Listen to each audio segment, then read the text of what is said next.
Okay, Puneet Chhatwal of Indian Hotels joins us now. Puneet, I hope everything at your end is safe. I keep on hearing heartwarming stories of how the staff at Indian Hotels is going out of the way, working round the clock to, take care of the guests which currently are there. So, I really want to compliment you about the way Indian Hotels and the staff members are going about managing this crisis.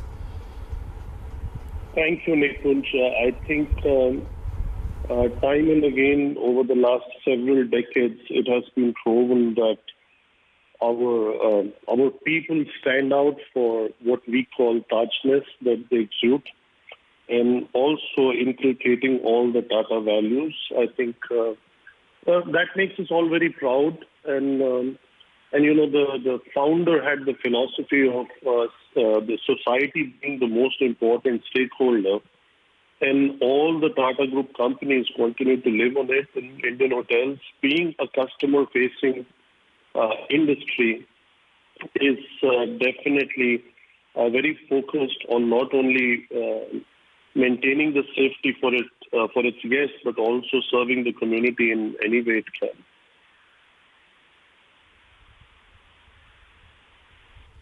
I will get into the business part with you, Puneet, little later, but give us an on-ground update as to what's happening at various hotels. Are hotels open for business? Can anyone walk in? Or some hotels have been currently used by various state governments for quarantine purposes? I think, Nikunj, a bit of all of the above. So some hotels are open. So more than 60% of our portfolio is still operational, albeit at very low levels. The business is limited to in-house guests. We are doing the security checks in terms of measuring the temperature, etc., and taking all measures that are needed. Secondly, what you just now said, we have offered a lot of our hotels, especially under the Ginger brand, for quarantine purposes, including in Mumbai and in Bhubaneswar, as an example. And finally, what we have seen is a complete slowdown since the lockdown. I think the business has come to a standstill. So when we talk about that later, so some of that is a conscious decision in certain smaller cities where we have more than one property, or in smaller metros, to slowly close a few hotels and use one or the other property more efficiently and leverage that more instead of having low occupancy spread across different properties.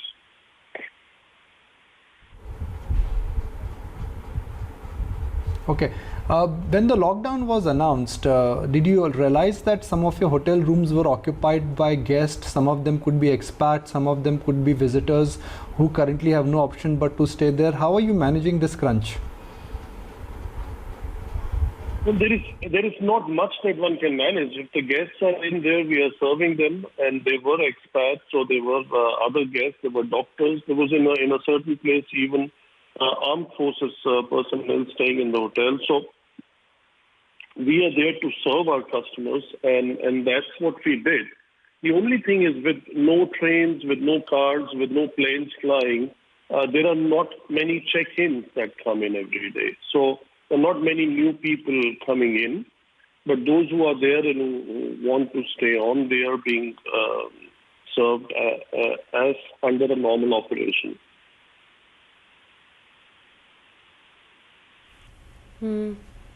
Puneet, hi, morning. Aisha as well joining into the conversation. But tell me, how is it that you're dealing with the lockdown? Because besides your corporate office, your employees can't really work from home.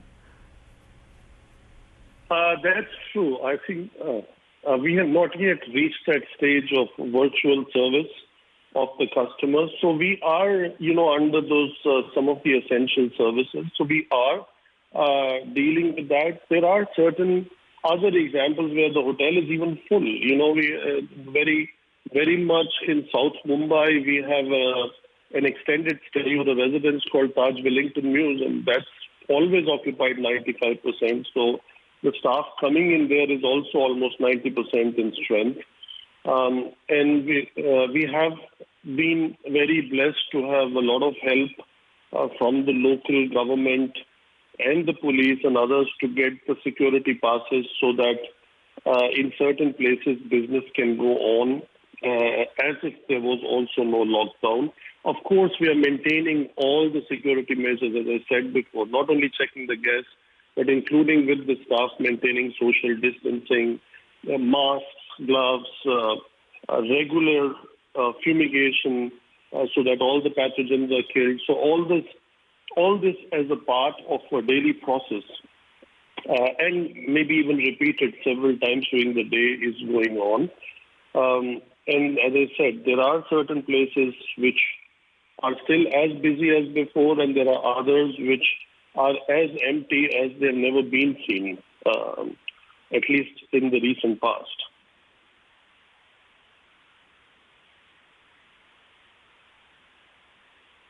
Not for the properties which are full right now, but are there mass cancellations, for instance, which are happening, pre-bookings that were made for maybe, spring or summer breaks? Are those getting cancelled out? And more importantly, do you really think that, industries such as yours will really have to bear the brunt? Because, even personally speaking, I don't know how soon can one really get that confidence to travel out, because the travel in the aviation industry, for instance, is the first port of call which is going to get impacted with a global pandemic like this. You're right, Aisha. It's not going to get impacted. It is already impacted. So if we look at March, there are, three parts of the month of March. One is till the 11th of March, till, the announcement came as a global pandemic. The visas were cancelled for a lot of European countries traveling into India. And there was accelerated news on various corona cases all over the world. And then came the ban on OCI card holders also coming in. So there is a period of 1st to 11th of March, which was almost as good as last year, almost very close to the festival of Holi. Then there comes a period of 12th to 23rd of March, where the occupancy started dropping rapidly. So I would say 1st to 11th of March, hotels, most of the properties were operating definitely north of 60, 65, even 70% occupancy. And the 12th to 23rd came down to 40% or so. And since 24th and going on, as we can see, till 15th of April, definitely it is either low single digits or 10, 15% in most of the properties. So there is definitely a complete slowdown or a complete stop. The industry has never witnessed this kind of situation before. However, I do believe as tourism and hospitality provides for 10% of the global GDP, it provides for more than 10% of all the jobs generated globally, including in India. We're at 9% of the contribution to GDP and almost 8.5% to the total number of jobs, that there will be certain policy decisions that will come in due course, which will help to, kind of refuel this industry.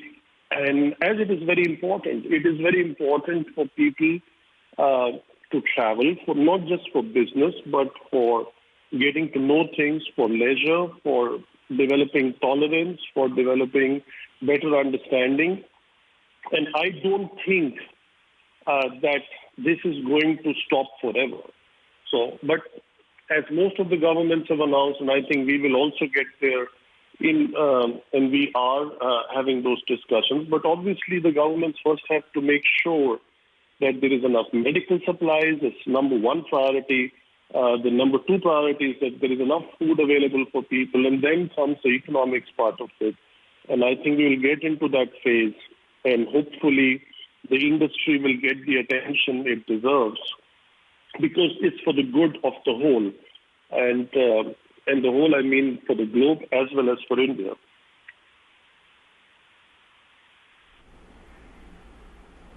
Right. Hi, Puneet. Yes, indeed, medical will be and should be the first priority. But just to give us a sense as to what your outlook is in terms of the overall pricing and room rates. As you said, this too shall pass. And when we do see things sort of, returning to normalcy, do you think that we could see some alteration in your overall pricing? Not really. I think that I hope the industry wakes up to that reality. There is a demand and a supply imbalance at the moment, and by reducing the price, you're not going to get more feet in sheets or heads in beds, as they call it. I think we have to maintain the pricing because pricing levels, if damaged, are very difficult to staircase to climb back upon. So, in my other role as the president of the Hotel Association of India, together with our ex-com, we are lobbying the hoteliers not to get into that kind of a game because that's a very short-term gain which will have a very bad long-term impact. So I don't think the pricing over medium and long term will be impacted. Short term, maybe yes, the next couple of months. And when it comes to Indian hotels, I think I was on your channel when we announced our third quarter results. I thought we did announce some good numbers, and I think Jan and Feb were also quite good till, as I said, till the 15th of February, the world was in order. Then it started slowing down a bit, and the acceleration really started as of 11th of March. So I think the next year we have to count it. Like this year, we had 1 or 2 bad months. I think next year also we'll have a couple of bad months in the next financial year. And the management needs to stay focused, and the industry needs to stay focused to get the job done in a shorter period of time.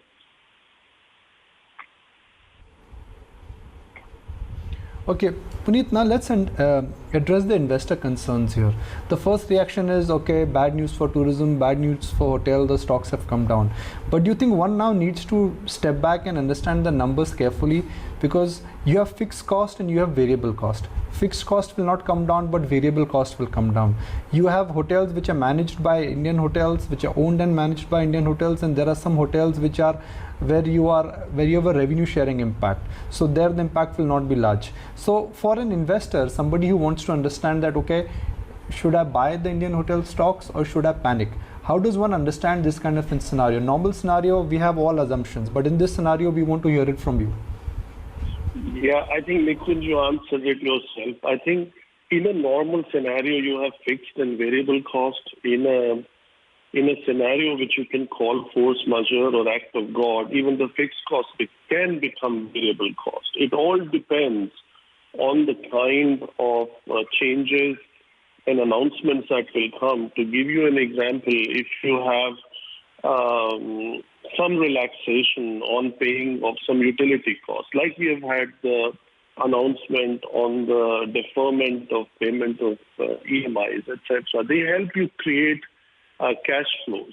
Similarly, some of the governments elsewhere in the world have announced some kind of subsidies for keeping employment levels so that the people are employed and are not laid off.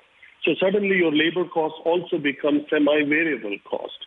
So I think it's a bit premature today. I think within a week from now, we will enter into those kind of decisions or into those kind of discussions, and we'll have a better insight into where our industry is headed and what kind of stimulus will be needed, not just in the hotel industry, but overall to secure employment. I think that's the key.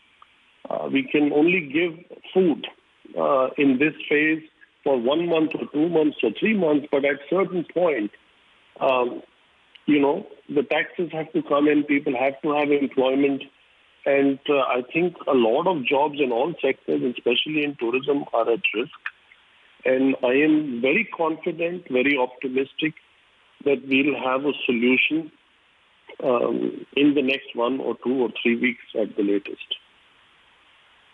And then the industry also has to do some things on its own. So I think every industry has an opportunity also what we can learn from this crisis and how we can improve and do things better going forward. So I am not, like gang-ho or something, but I'm cautiously optimistic that yes, we will also have a solution both domestic as well as definitely globally through the World Travel and Tourism Council, through our Hotel Association of India, through our head body, which is called FAITH for all the travel and hotel associations, through engagement with the government, through improvement in our own businesses, making them, smarter going forward. And that is what is our role, and that is what we will try and achieve.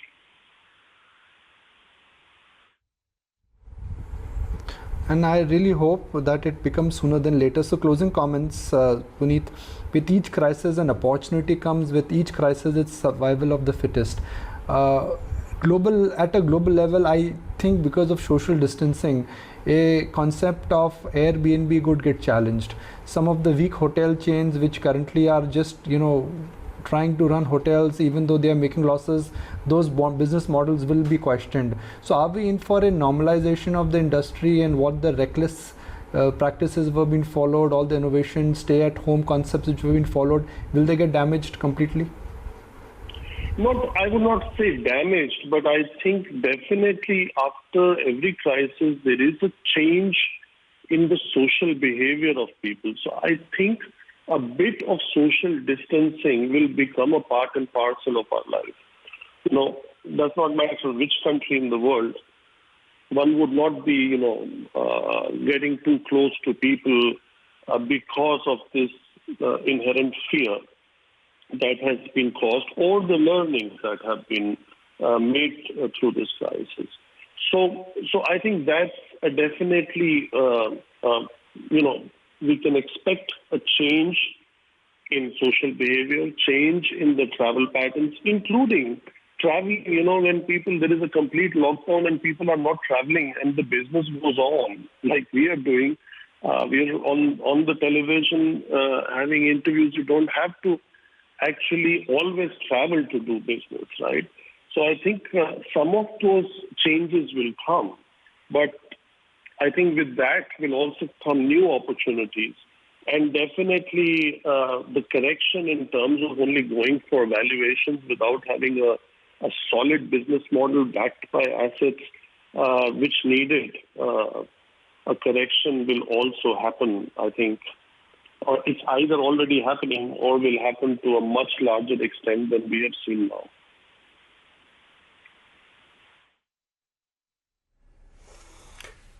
Makes sense. Puneet, thank you so much for taking the time out and joining in today and speaking with us that candidly. Good to have you on the show as always. Thanks so much.